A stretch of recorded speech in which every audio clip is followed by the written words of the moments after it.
So anyways, we provided some information on the next minor change Honda Civic Type R last month. We reported last time that the next Type R, which was announced at the Tokyo Auto Salon in January before this whole Corona damn thing, erupted of this year. They said it's not going to be available at dealerships on time because of the virus shutdown. So that car is still going to come out later this year or sometime next year, 2021. But our otaku spies have been working overtime, and they dug up info on this model that you see here. And this is the one after the car that was shown at the Tokyo Auto Salon. This will be the all-new next-generation Civic Type R. And there seems to be a lot of debate behind the scenes about this car at Honda, especially on the subject of whether it's going to be front-wheel drive or all-wheel drive. Oh. Now, for it to be four-wheel drive or all-wheel drive, it's a really distinct possibility because Honda announced that all of its models sold in Europe will have some form of electric power by the year 2025. Okay, so it'll be either they're going all EV or a full full pure electric vehicle or hybrid. Every car in Europe, and Type R is popular and marketed in Europe. So now, if you consider that the next Type R is scheduled to come out in 2022 or 23, which they said this car is 2022 or 2023, then it's safe to assume that this fifth generation Civic Type R will probably be a hybrid. So our otaku say that this is the setup Honda is considering right now for this car. A turbocharged 2-liter inline-4 gasoline engine combined with 2 motors that drive the rear wheels. So this will allow Honda to implement its torque vectoring system, which is kind of similar on the one on the NSX, so making it handle a lot better. And our otakus are saying that this Type R, the engineering department are aiming for a 400 horsepower output. So we're talking about a 400 horsepower Civic, okay, straight from the factory. So pretty crazy. I think Honda's really up in the game on the Type R, because I think the Civic Type R is gaining so much in popularity these days. So I think even if this isn't a hybrid, I think even with even the brilliant minds and the chassis engineers at Honda would be challenged to harness that much power into a front-wheel drive machine. So the fact that this next Type R is going to be four-wheel drive or all-wheel drive makes a lot of sense. Yeah. And with all this power, Honda says they're going to redesign the car while keeping the spirit of the original design intact, or just the Type R feel aura intact. They're going to have to maximize downforce. So you can kind of expect it to look like these drawings that I got from that we received from Best Car. But the only problem with this is now that the Type R, Civic Type R, Honda can't challenge for the fastest front-wheel drive lap time at the Nürburgring, which they temporarily kind of gave to Renault. So who cares, right? I mean, I think the Type R needs to evolve with the times, and by 2022, which is only 2 years away, there's going to be more EVs and hybrid performance cars out there. So good for them to keep one step ahead of everyone else.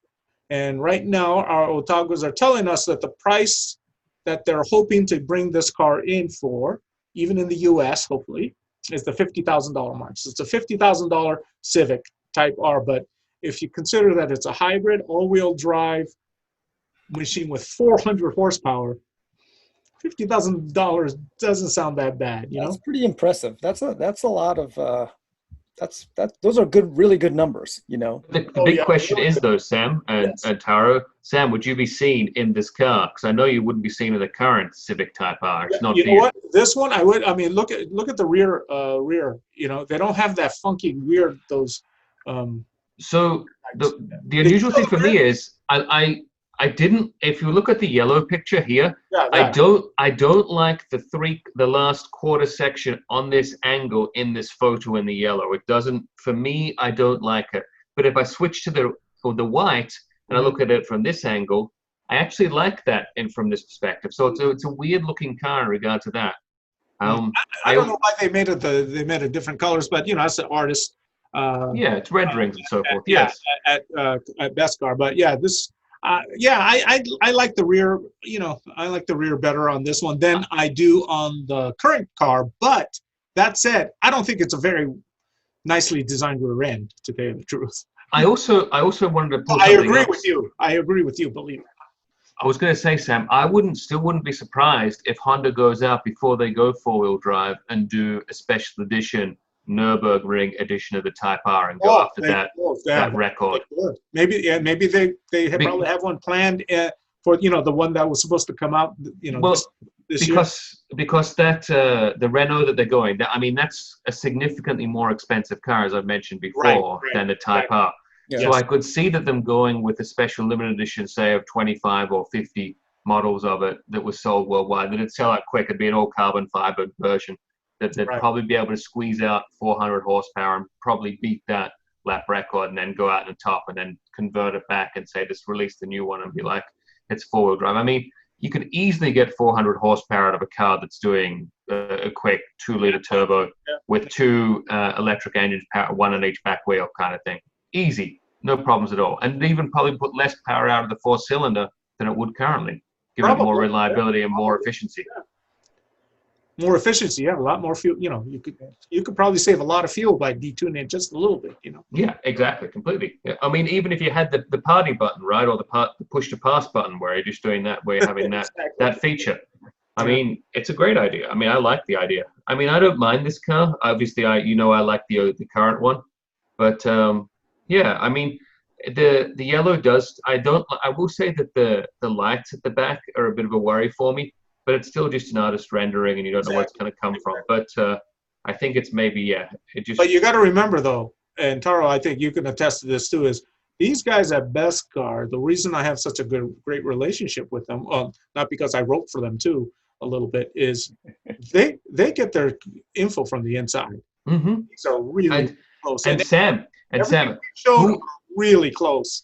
All I'll say is, Sam, Tara and I both know that the stuff that we get from you, thanks to your friends at Beskar, is weeks ahead of what some of the other automotive journalists talk of. And they're always on the back. When it comes to this stuff from Beskar, we are always steps ahead of the game there, thanks to you and your friends over there. Yeah, a lot of the information I get comes from Beskar. Top. See, I'm getting my top names. Car Top. And our little otaku spies. We're gonna have to introduce those otaku spies to everyone at some point, don't we? I think so. But that's only when they come out of the cold. We need to keep them hidden right now. So yeah, but this is sorry, Tara. Yeah, so I agree with you, James. This is a rendering, so it's probably not going to be as good looking as the final car that comes out, because this was just a rendering based on. But it's close. But it's usually close, right? Yeah, I could see this being 90% of it. They're easily 85 to 90% of what the car's going to look like. Yeah. But a 400 horsepower hybrid, all-wheel drive hybrid at 50K. That's a pretty good deal. That's what you would pay for an Audi A4 all-wheel drive with Quattro. I think so. Yeah, right. Or S4 for sure. So. Yeah, there are plenty of cars that 500, 600 horsepower all-wheel drive that are $100,000. So I think it's a pretty good deal. Well, I'm happy that Honda's actually really kind of up in their game in this segment with this car, because to me this is their kind of their franchise, the car. Because the NSX is pretty much invisible out there nowadays. Yeah. The older one is more popular than the newer one, so that tells you something. But, yeah, totally agree. I'm just happy that Honda is still on it with the Type R. Yeah, they are on it for a couple of years. They didn't have one, and it kind of felt like they lost their way with the performance cars. But I'm just glad that they're working on a Type R, on a Civic Type R. And what's great is James might touch on this in his segment, but Honda just came with an impressive win this past weekend on the international stage again. So, right, James? Yes, correct. So do you want to talk about that now, Tara, or do you want to, Tara, you talk about diet first before we go into my stuff? You go first. You go first. Okay, well, with that being the case, let me just, I've got lots of stuff on the go here. Tara's left for this, for your He sake. has, he's had enough. He's like, I had to turn on the light. It went off. It's like motion. so obviously we